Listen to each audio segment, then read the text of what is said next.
On behalf of the Mindalia TV team, welcome to Mindalia live streaming. Today we are being joined once again with our dear Sunny Chase.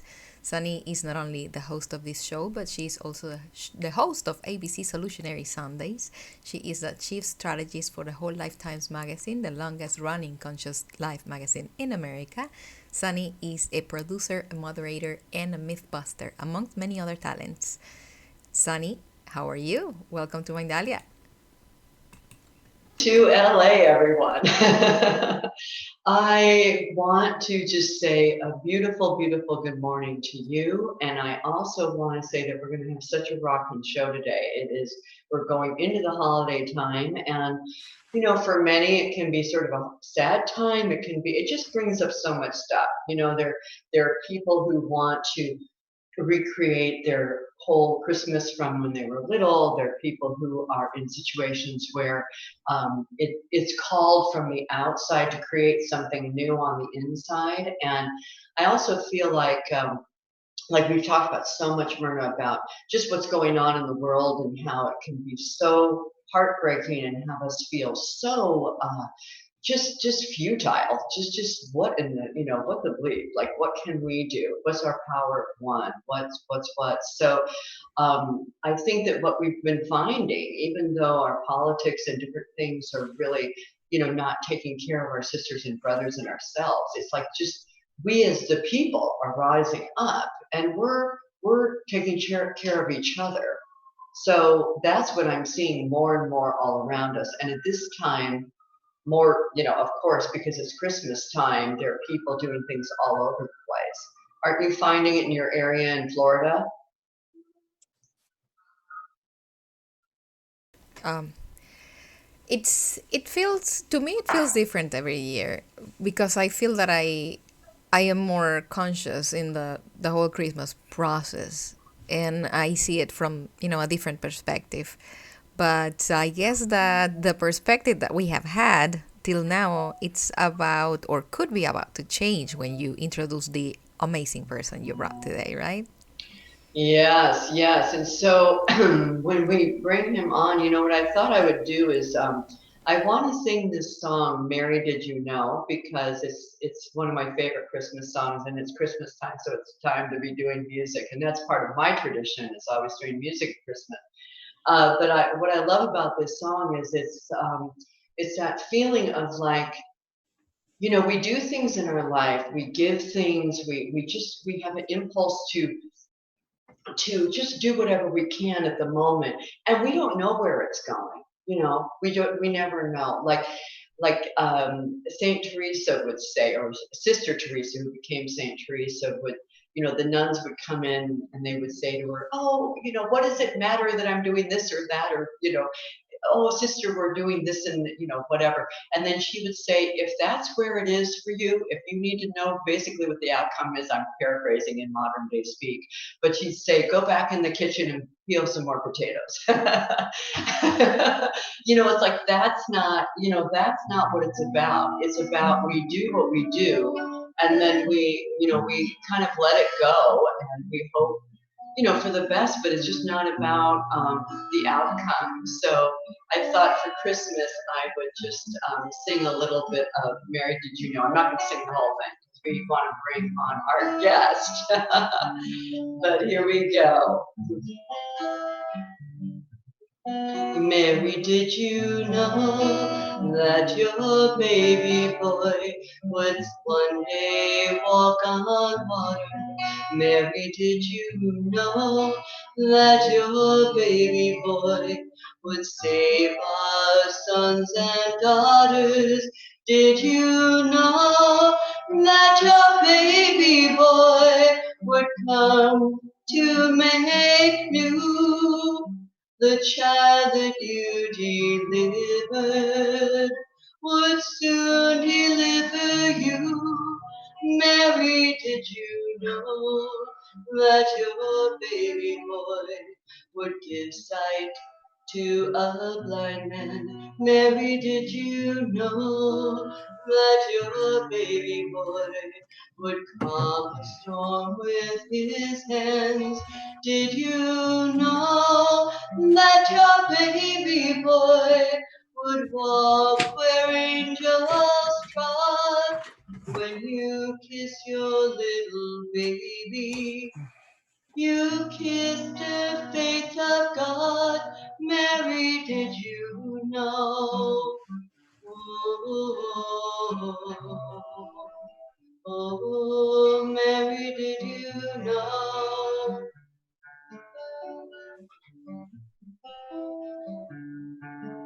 Mary, did you know?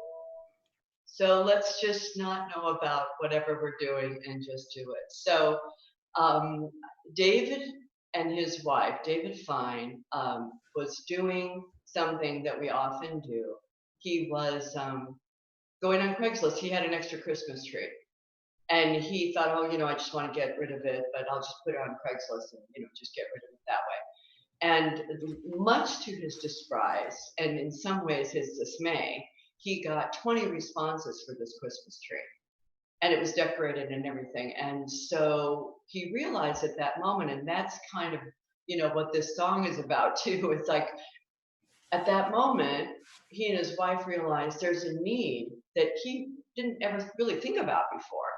And all of a sudden, it just sort of came to him, and right smack in front of his face was a need.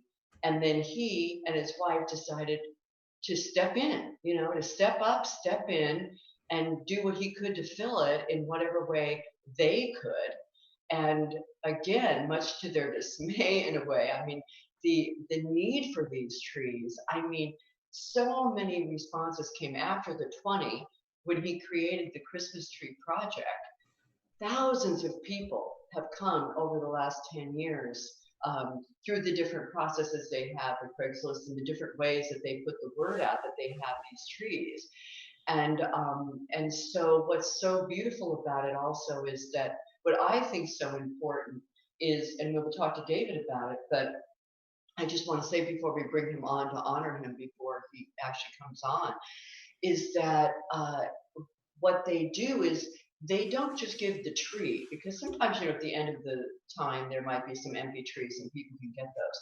But they give the lights, they give the ornaments, they give the tinsel. So they're creating that ritual that so many of us love and so many of us have grown up with. And so many of us, perhaps our brothers and sisters can't create that for our kids. Oh my God, it just breaks my heart to think of that. And there have been times when that's been hard for me. I mean, it's expensive. And if it means that extra money that you just don't have, it can mean that you either go without or do something smaller. So for the Christmas tree project to understand and step into that beautiful ritual of bringing the tree of light to a home and all of that sparkle and all of that magic and all of that love that happens and a few little fun presents that may find their way magically underneath it, is just such a blessing. And then also they have in certain areas, I don't know if they have them in all of their centers, but in some of their centers, they have basically like a Christmas store where people come in and purchase, but they get to just, they have a concierge elf that goes around with them, which I think is so rocking.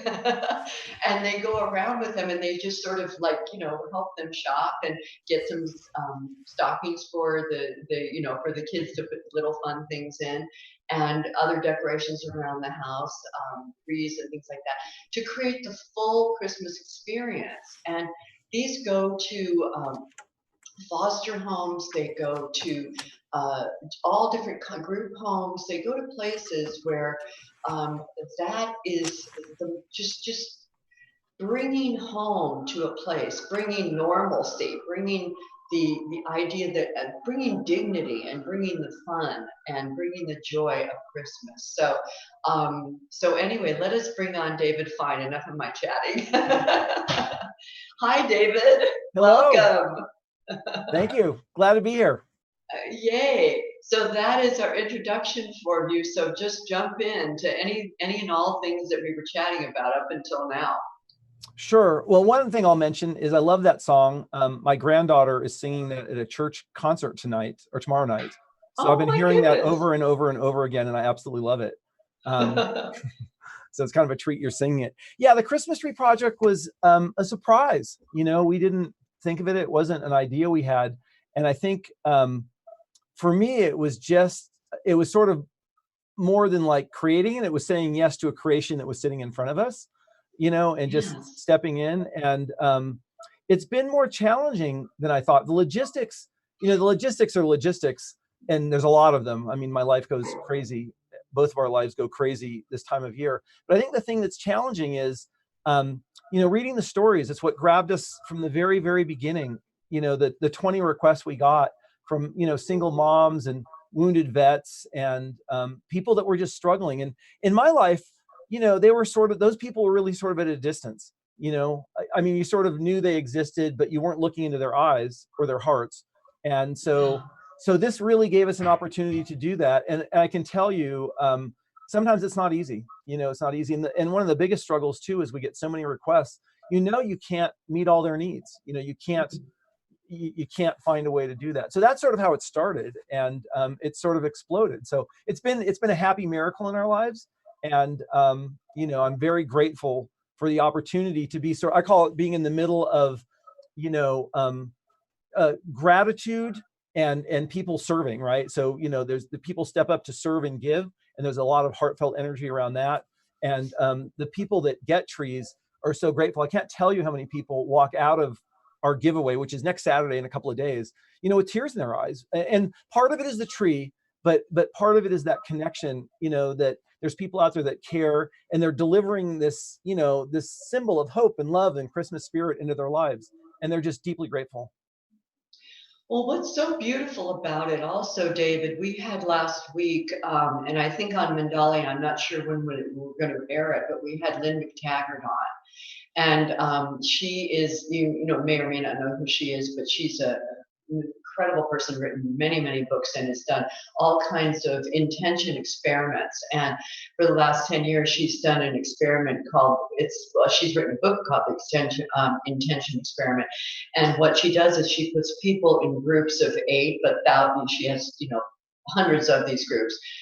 And they all intend for someone, and she's documented, she's a journalist and a researcher and a great spiritual gift in our community and in the world, actually. And she's found that so many of the people who do the giving are the ones that are healed in some ways even more than the people who are receiving the giving in whatever form it is. So if it's financial, health, broken heart from a love situation, whatever. So I think that what you're modeling is something that it just fits right into that. Yeah, definitely. Do you know who Gregory Boyle is? Oh God, yeah. Yeah, yes, Father. I've been trying to get him on the show forever. Let's get him on. Yeah, well, no, he's fabulous. I've been following him for years and read the book. But he was in Colorado Springs, I don't know, 6 months ago, and I got to see him. And he talks about in the work that he does with gang members, people quickly realize that people that come in to help, at first they may have this attitude that sort of they're helping the gang members, right, in their lives, and what they realize, it's totally a two-way street. And they really sometimes, and he says it, pretty blatantly, that he gets more from them than they get from him. It's two humans that are connecting and growing and learning and healing together, right? So I think this is exactly the same way. And there's so many stories of that happening here, and it's cool because people, when they give, because I think sometimes our normal mode is not that open-hearted giving space, right? It's like we get into the mode of survival or work or whatever, and our vibe is very different. But when people catch that, we could call it the Christmas spirit or the open-hearted spirit. Once they catch that, it's amazing how they shift, and it's beautiful to watch. And I can't tell you how many hundreds of instances and stories and pieces that I've had, throughout this project that relate to that. Well, one thing that came to my mind when you were chatting, and when you brought up Father Boyle, just for people who are, it's Boyd actually, isn't it? B-O-Y-D? No, it's Boyle. Boyd? I think it's Greg It is Boyle. Yeah. And he started in Los Angeles many, many years ago. And it's a long story, but I'll just briefly say it, where he ended up in East LA, which is one of the most dangerous places really in America. And he brought together different gangs and did a lot of conflict resolution stuff. But then he also did a lot of healing and a lot of work with the different gangs. And then he created a bakery, and he created and now they're making tortilla chips and all these different things. And you see them in the markets now. It's really incredible. It used to just be at Whole Foods. Now they're at Ralph's and stuff. I mean, it's so rocking. I'm like rock on people.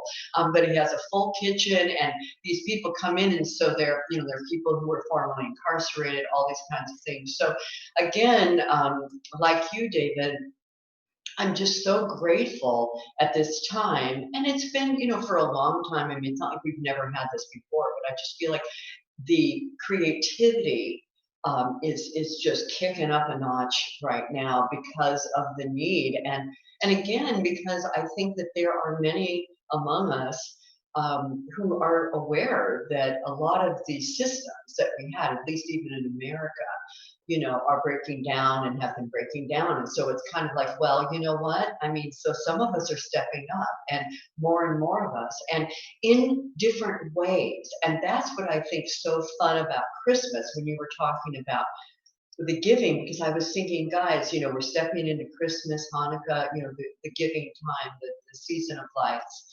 And we know what we normally do, but I think it's so great, David, that you got this kind of like smack in the face opportunity to do something very different than you did before. You had your family and your friends, and your kids. You got something together for their school teacher, and this or that. Like every year, you did whatever you did. And we all do whatever we do every year. But how great, even this year, for all of us to think of some just one little place where we can give that we haven't given before, just as a little stretching exercise for us all out there. I just had that idea to share with you guys, a little challenge, the Christmas giving challenge. But yeah, step into that, David, into what I'm saying, because I feel like you can even chat about some of the elves that have come into the Christmas Tree Project that now are branching out and doing things maybe in their community or something. Are you finding that people are, taking your idea and running with it? Yeah, definitely. I think, we get calls from all over the place, mostly the United States. We're getting some calls from around the world, from people that are touched by it and want to, they want to duplicate sort of what we're doing. And we have a number of people. There was one, the press we've had is just amazing, which is part of the reason it's grown. I think she saw us in Woman Day a couple years ago. I thought, what a great idea. I want to do that in our community. And she's giving away like 100 trees a year I think it's somewhere in Arizona, a small town outside of Phoenix. And there's two pieces of it. One is the Christmas tree piece where, people get this spark and they love the idea. And so many people love Christmas, I mean, it's just, the Christmas spirit, the Christmas time, all the symbols, the trees, all of that stuff, right? We sort of drop our masks a little bit. We soften up a little bit. We get out of, this mode of sort of survival. And we're like, wow, there really is some richness here. There's some things to be grateful for. And not to say that for some people, it's not a challenging time, but I think the other thing that people take away from it is, like if you come to our giveaway on Saturday, it's like this amazing experience. And it's so much more than just Christmas trees, right? It's much more than people coming to get a Christmas tree. It's coming to get what a Christmas tree represents. And everybody here, we'll probably have 50 elves here, and we'll probably have 500 people come through here. And it's amazing because the connection that people make with each other, we very purposely set it up this way. It's not like, the experience walking into Costco, right? It's the opposite. We want to create this magical vibe where people really feel taken care of and loved and honored. And I can't tell you how many people ask, well, what do I need to prove that I need a tree? You know what I mean? Because they've had that experience so many times, right? They're working in the system and they need to, document and prove it. And our motto here is everything costs a smile. Just show up and everything costs a smile. And we love you. And, we have not only a tree and decorations and tinsel and candy canes and ornaments and lights, but we're going to send you home with an armful of Christmas stuff to decorate your house. So, when they get that whole thing, and it's not the material stuff about it, it's the whole experience of having so much, really abundance in that space, right? They're blown away. They're blown away. And it's not uncommon for them to walk out with tears in their eyes and be so grateful for not only the tree, because obviously many of them have kids, but just to have the experience. I can't tell you how many people have said, this restores my faith in humanity. I mean, it's just people loving each other and taking care of each other and being there for each other in a way that they just, sometimes don't see. Well, thank you so much for that. And as you were chatting, I was thinking of a couple things. And the first is just again the dignity and all of that. And also, what is Christmas? When we think of it, there are the different aspects of Christmas as far as the ritual goes. And I even think of, sometimes many people say, oh, well, gosh, it's so commercial. And, I just feel like bypassing it this year, or, I'm just going to do whatever. Let's all just get together and go to a nice dinner and just, we'll do something else next year or something. And I've been in that place a couple times where I think, oh gosh, it's so expensive, or it's so commercial, or whatever. Even though I usually do music at that time, which is really an important part of it for me, and that is free, so that's a good thing. But there is something very important about ritual. It just is, and I notice when I do it less, I miss something. So, even we just finished with Thanksgiving, and it was like, oh, let's just bypass it. But no, even just making a pie, or just, going through the process of, not wearing ourselves out with too much shopping and too much, parking lot mania and stuff like that. But there is something about, we're doing our lives as we normally do, and then we get into a rhythm and energy and excitement, and of activity. And that activity and creating ritual and preparing things is really, it's good for our soul, I think. It's like the reason the seasons, there's an ebb and a flow, a rest and, an action and reaction, a rest and a action time. And so I think that for some people, when they don't have the tree experience, it's just like blah, like it's like nothing is happening. Like they feel forgotten, or we feel forgotten. I don't want to say we and they, because it's just, we feel it's just like nothing. It just feels empty. It feels like something is super, super missing. So I feel like what you are offering to these people is so incredible. And I think of Charlie Brown's Christmas, and at the end of it, when they're all, like, it just makes me cry, when they're all singing, Hark the Herald Angels Sing, around this little Charlie Brown tree, that they all of a sudden, they do that thing where they all stand around it like this, and they all go like, and then they walk away, and it's a beautifully decorated tree in like 5 seconds. They just created it magically. It's like, thank you, Charles Schultz. Like, that is what it is. Because it's, you see in that show, it's just the energy of the people coming together. They stand around the tree, they magically create lights out of their, I don't even know what, and then there it is, and they're singing Hark the Herald Angels Sing around it. And so it's like a campfire. It's like something that you're creating in these homes for these people that they really gather around. So thank you so much. Thank you so much for doing this. Well, you're very welcome. It's funny, and certainly it's a bit of work to do this, but I feel like I get so much more out of it than I put into it. The people that I meet and the connections that I see, and the beauty and the grace, and and it's hard to ask. I think that there's a certain courage and humbleness in having to sort of raise your hand and saying, I need some help. And Absolutely. I see a lot of courage in that. And I've met some incredible people over the last 10 years. Amazing. I remember one woman comes to mind. I think she had 3 kids, and she was pregnant, and it was a complicated pregnancy. So she was ordered on bed rest. And so she was working at some restaurant, I guess, in Colorado Springs, and they let her go because she couldn't be there enough. So she lost her apartment, and she's pregnant. She's like 8 months pregnant. She's living in her car with 2 other little kiddos, right? For weeks at a time.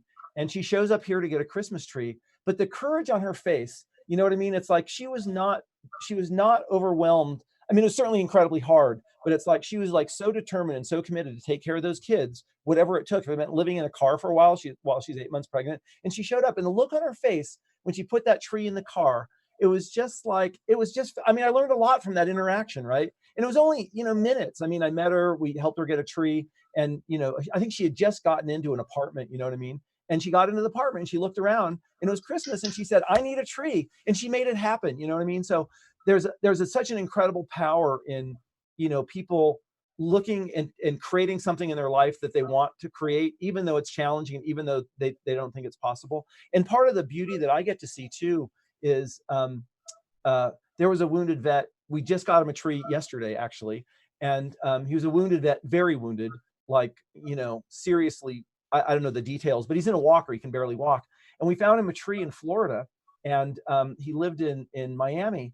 And so I called him, and I didn't realize he was in a walker and had, incredible challenges just getting around. And I said, we found a tree for you. It's in, I can't remember what city it was in, but it's 15 miles away. Can you get it? You have a friend with a car or whatever?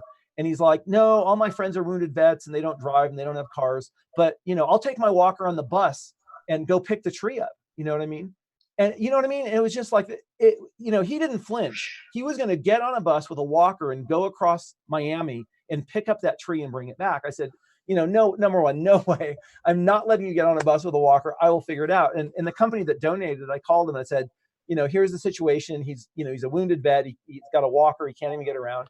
And so the CEO of the company heard about that and said, I will take care of that. I will have my team go deliver it and set it up. And he called me yesterday and he was like so excited out of his mind. He's like, you can't believe how beautiful this tree is. It is magnificent. He just went on and on like a little kid, super excited, right?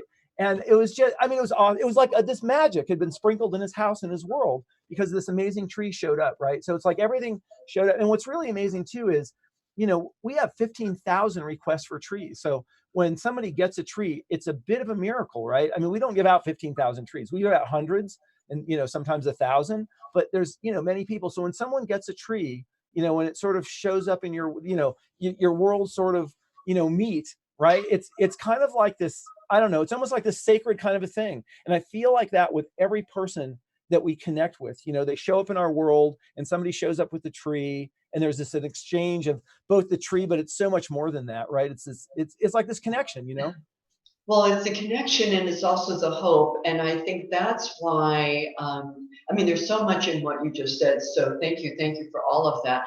And what I was thinking about when you were saying that was so many things, like, again, the sort of creating the as it should be feeling. In other words, especially when you're a mom, like, I am a mom, I have been a mom for a bunch of years, and I've had amazing times financially. I've had times where it was, not as easy. But like when you were speaking about the lady in the car with her kids and pregnant, it's like there is some sort of drive to create, I almost want to say normalcy, like, as it should be. Like, this is the season, like other people are doing it. I want to be part of what's happening. I don't want to be left out. I don't want to be, on the outside looking in. I don't want that. I don't want it. I want to be part of it. And so by having that tree in the house and then including, or in the wherever it is, a group home, whatever it is, apartment, whatever, it's like you're creating that campfire. You're creating that hope. You're creating that possibility. You're creating what is to come. Some light can come in these people's lives. Something new can happen in the new year. It's like, yes, I'm not forgotten. My kids, I'm taking care of my kids. It's all going to be okay. Like it's just, and with that, just that little uplifting that you're doing, the people can just go into the new year with like, okay, I've got this. Like, I've got this. I really feel that, David. It's like in my heart, it makes me cry again.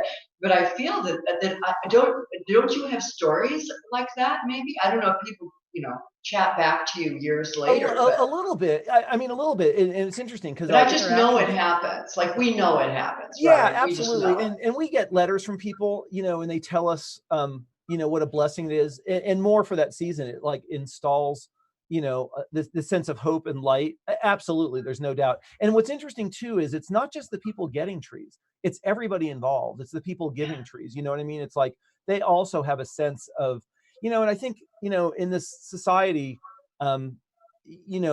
we tend to be overly, focused on survival, materialism, all that kind of stuff, and our heart gets, sort of put off to the side. So to me, this whole thing is just like this. It's like an instant heart opening kind of a thing, which I think people are screaming for. And it's just sometimes hard to create on our own. There was a woman, was it last year, I think? It was so amazing story. There's so many amazing stories. She was a young woman in Karachi, Pakistan, who was the daughter of a minister in Pakistan. Now, remember, Pakistan is a very Muslim country. And, so she'd grown up in this Christian family in a Muslim country, in a church environment. And they were very modest means, and they don't really celebrate Christmas there. And, trying to get Christmas things or Christmas trees are incredibly expensive. So it never even dawned on the family to have a Christmas tree. But her dream, and she's 20 now, so she's grown up her whole life in this environment. Her dream at 20 is to have a Christmas tree in her house. So she's Googling, right? Help with a Christmas tree, whatever. She finds us and she writes us this beautiful, request for a tree, telling her story and her dream and her wish. And so I read that and I thought some of these I read and I go, we just have to find that person a tree. And that's interesting too, because there's like some of them you see, you just feel they have to have a tree. So that was probably the hardest tree we ever had to find, because they don't have trees in Pakistan, Christmas trees. But make a long story short, after going through 3 elves on the ground in Karachi, we delivered this beautiful tree to her. And she was just like, that was magical, right? And more than magical to get a tree, it's like her deep heartfelt desire was fulfilled in this incredibly amazing way. So, I haven't talked to her since then, but she did send us a video, and the video is a really beautiful, heartfelt thank you from the bottom of her heart to make a young woman's wish come true, So there's something special in that. There's something so special in that. And I'm wondering, when you're mentioning that about Pakistan, many years ago, I lived in Africa with my family. My dad had a gig there. He was doing shopping centers, and so we lived in Johannesburg. And we were very, very, even though my dad is Jewish, or was Jewish, he passed away, and from a very Jewish family. One of his favorite holidays in the world or in the year, was Christmas. And his birthday was December 17th, so we could do nothing before his birthday, but December 18th, like, break it out, people. And it was the music and the tree and the decorations and the baking and the singing and all that. And he actually even wrote a song called "Why Can't Every Day Be Christmas," which is super beautiful. But anyway, we were in Africa. We were in Johannesburg, and because of the opposite of seasons, it's boiling hot, or very hot there. And there were no Christmas trees. I mean, so we ended up just kind of getting my point is, we couldn't not have a Christmas tree, like double negatives, but whatever. It was just, we just had to have something. We just had to. So again, I just think of that like the campfire. We just had to have that Christmas tree. So we just got branches and stuff. I don't know. And I just remember we, sort of tied them together, kind of like this. We just created a Christmas tree, and there were no ornaments. They didn't have those kinds of things. So we just took bows, and we just put crazy whatever things on that we could make at home and find and whatever. But we had our Christmas tree. They didn't have things like lights and all that stuff, like none of that. But we just, well, I guess what I'm saying is we just had to have it. We couldn't go without a Christmas tree, even if we had to make it out of goofiness. Well, it's interesting you say Africa. Our first international tree was in Nairobi. And I know a man there that works in some of the poorest areas. He's an incredible human being. He builds schools and feeds people and works with AIDS orphans. And so he was doing his Christmas celebration. And their Christmas celebration is food and uniforms for the kids. They can't go to school unless they have a uniform, and it's a big struggle. So I said, Jared, what about a Christmas tree? He said, we would love one. We've never thought of one. I said, well, why doesn't the Christmas tree project sponsor a tree? And I still, I can still see the picture in my head. But they had balloons on it and bows, because there were no ornaments and there were no lights, but they were thrilled to death to have a Christmas tree. It meant so much to them.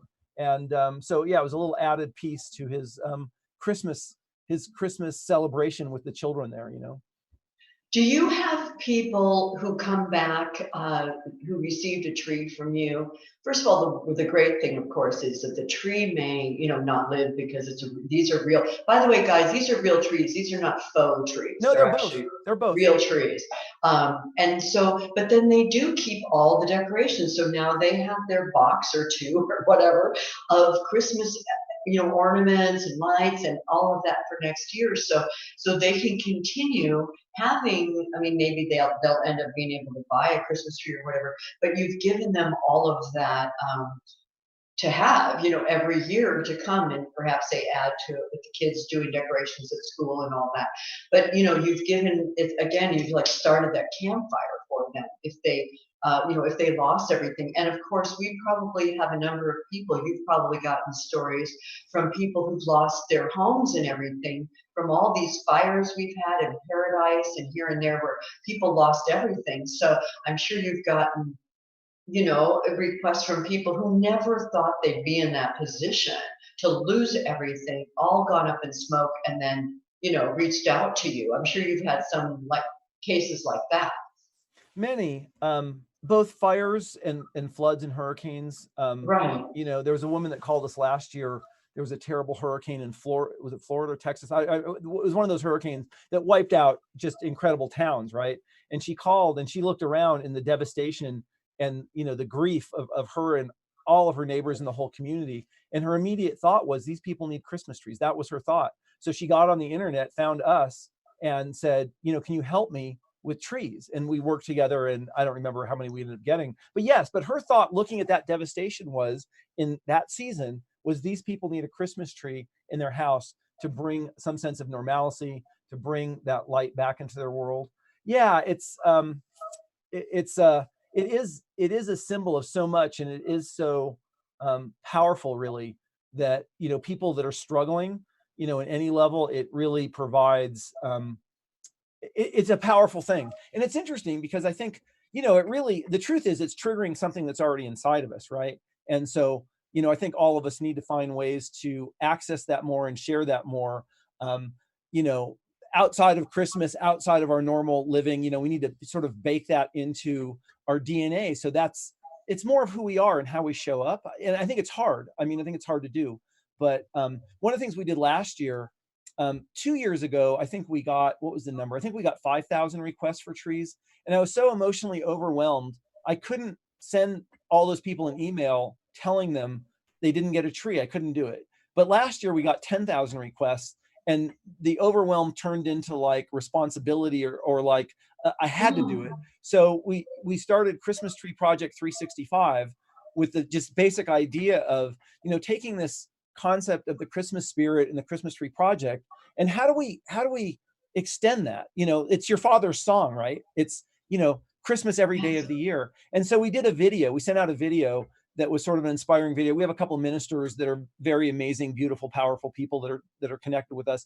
And we sent out a message about, what's the Christmas spirit about? And, we're deeply sorry we couldn't get you a tree, but here's the real message. And here's really what we're asking you to do is help us spread the Christmas spirit, and do it by giving, making a difference in somebody's life, someone in your world, in your family, in your community, right? So we're going to do that again this year. My idea is we're going to do one, right after Christmas, but I want to do one a month and have some kind of inspiring message around this theme of really cultivating this whole essence of the Christmas spirit, Christ consciousness, giving, showing up as who we really are. And, and part of that too, that I really realize is, people are really suffering. The stories I hear, oh my goodness. Just incredible, incredible stories, and giving people a way to help process that grief and that suffering. Because I think a lot of people, unless you've been in a position where there's something in your world that helps you process it, it lingers, the suffering and the struggling lingers. So, we all know in this world that there's ways to move through that and help process that and help go deeper and help awaken a deeper flame. But I meet a lot of people that have not been exposed to those kinds of things. And, part of my deep desire is, to find a way to deliver that, How do we help them? How do we raise them up more than just giving them a light for Christmas, which they pack up on December 26th, Well, thank you so much for that, because that leads me right to what I was going to say about for our Mindalia TV people and for our ABC people and for all people who will be hearing this on YouTube. And so again, I think that what we're saying in a capsule, and what the reason I'm having you in under our Christmas tree today as a big gift, a big shiny gift under our Christmas tree today is to start, I mean, the way that I even met you was, as you guys know, I write for a magazine in LA called Whole Life Times. And in the magazine, they have a section called City of Angels. Los Angeles is obviously the City of Angels. So we highlight some amazing thing every issue. And I was speaking to the editor, Gina Salvati, about this, and I said, I really want to go deep about the fact that I personally feel sometimes the feeling of futility. And I see so many places where I wish I could give here, there, and everywhere. And it's one of the reasons I do the show and have different people on, because if I went too deep into one, I would just, it would be too heartbreaking for me. So I said in this article, what I would love to do is really, talk about how the sort of the contrast, like there is so much that we see, like I spoke about in the beginning of the show about, a lot of systems not really working for people, and a lot of people, and that feeling of, like, let's not demonize people, or let's not just forget about those other people who are having a hard time, or like just, oh, they should pull themselves up by the bootstraps. I mean, there are a lot of systems that are really breaking down. So I just really want to, honor you, David, for honoring the people and the dignity and the respect and the love and bringing the ritual to more people, so we understand again that it's like, let us not demonize and separate, because let's not do that. So that's what this article was about, activation angels, which actually will come out next week. It was supposed to be out already, but whatever, it'll be out next week. But that's how Gina said, we've got to have the Christmas Tree Project. I don't care who else you put in, but you've got to put in David Fein in this Christmas Tree Project, because it just gets my heart so much. So I'd like to talk, because I know I'm looking at our clock, we have a few more minutes. I want to talk about the, like what people can do. How can people call? And one quick question is, do you have people who you've given trees to who then come back and become elves, or, then all the time. Pull their lives up a little bit to come back? So yes. Yay yes, about yes, that. Yes. And then guys, again, like let's just remember that we, like David did. I mean, he just literally was just trying to clear out his garage and get, put this Christmas tree on Craigslist. And then all of a sudden a need came.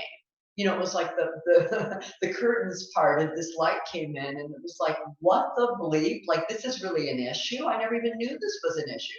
But now that I know it's an issue, I can't turn my back on it. I can't just walk away. I'll give away a few trees, and then more, and then more, and then now here you're talking about the Christmas Tree Project 365. I mean, like, it just breaks my heart open. So, let people know specifically how they can play with you. Sure. It's pretty simple. We're still almost a couple of weeks before Christmas. So we have 15,000 requests from one end of this country to the other and around the world. So one of the things that we do is we have a sponsor a tree program. So you can sponsor a tree somewhere, and we can even send you a list of some of the requests we get. Bring Kleenex when we do that, because they'll tug at your heart. I mean, some of these things are, they're all touching, and some of them are heartbreaking. So we have a Sponsor the Tree program where you can sponsor a tree for a family. You can donate to us online. If you want to be an elf, if you're in Colorado, we have a lot to do. But people have reached out. We have hundreds of people around the country that said, if you have someone in our area, we would be happy to help find them a tree. So let us know. So you can go online, you can email us. There's a if you can get on our elf list, you can sort of, keep up with what we're doing and where we're going. We're also looking for people to help really, move this to the next level. It's really clear the need is huge, and we really want to find a way to, meet more of the need. 15,000 people is just scratching the surface. So those are the ways. They can go to our website at thechristmastreeproject.org and, sign up on our elf list. They can donate. If they want to sponsor a tree somewhere, if they want to reach out to me and say, hey, do you have someone in my neighborhood? That happens all the time too. And we'll send you some responses. And, if one touches you, you say, I want to meet that person. What happens, it's kind of magical, and this happens to me all the time. Once you read one of those responses, you become emotionally connected to that person and that family and that story, right? So it's really hard to let it go. You know what I mean? You read those. So you read those, but magic happens. It's like, you go buy a tree and you show up at their door and you give it to them. And it's like this amazing thing. So, it really is an opportunity to sort of get out of your comfort zone a little bit and, you know, meet someone you maybe wouldn't meet. And the other thing too is you may go into an area of town that you normally don't go in, because, you know, we get requests from every end of the city. And actually, I have a request. If there's anybody listening from LA, I have a request from a woman. I think she has 3 kids. She just found out she had cancer, and she's struggling on a bunch of levels. I don't think she's working. And she's in East LA, and I've been working on it. But if there's anybody on the broadcast that wants to Well, adopt, me, I'll do it. okay, okay. I'll do it. But you know, I wanted to ask you. Oh, that makes me proud too. If someone gives you $50, like I always like to make it kind of real for people. You know, what does $50 buy, for example? I mean, maybe people feel, oh, that's not very much. Like, what can David do with $50, Well, or what can David do with $10 or whatever? So, can you just quickly sort of let us know? sure, absolutely. We are really effective at getting trees. Most of our trees are donated, so we don't spend any money on them at all. We do have some donations, so we're buying some trees this year because our demand in Colorado is so high. But we don't go out and, you know, spend $50 or $60 a tree. We can get trees really cost effectively. Actually, as soon as I'm off of this interview with you guys, I'm headed to Denver with a big truck and a U-Haul trailer, because I know a guy up there that's giving us for free. He's donating 50 live trees to our cause for our Saturday giveaway. But so, you know, we can decorate a tree for like $20. You know, we can buy a tree for like $20. So for $40 or $50, you know, from our end, if we're doing it from here, you can really get an entire tree. If we're doing it like out of state, it's a little more than that, because, you know, sometimes we can't get them like wholesale or cheap. So $100 will deliver a piece of Christmas magic to a family, right? In other words, for $100, you can buy a tree, decorate it, and get the candy. And we like to do the whole thing. You know, my wife was really insistent on that. We can't just do the tree. It needs to have all the goodies and the tinsel and the candy canes and all that stuff. So yeah, for a few bucks, you can really make a difference. Beautiful. So, guys, I know we're starting to come to the end of our show. So I know, David, we've really let people know how they can get involved. And again, guys, you know, this is the time, and I so appreciate, David, that you are really taking it to the "Why Can't Every Day Be Christmas" vibe. And at some point, I'll share my dad's song with you, because you can like use it, because That could be our theme song. It's really rockin' song from a nice Jewish boy. But guys, this is really what it's about. And you know, we do have people all around us, and I think, you know, I've found in my life, and I know you guys do too, because many people listening to this are on the spiritual path. It's like, you know, often we go through our lives and we don't know that there's even a question to ask, you know, like even in our own lives, or maybe someone around us. And then as soon as we kind of ask the question, or we open the curtain just a teeny bit, just all this comes in, you know, it's just like the angels have been waiting. It's like knocking on our door. Come on, come on, come on, open the door a little bit. And then whoosh, all this comes in for us. You know, it's like me doing the radio show, or many different things I've done where I just didn't know it was for me to do, for me to step into.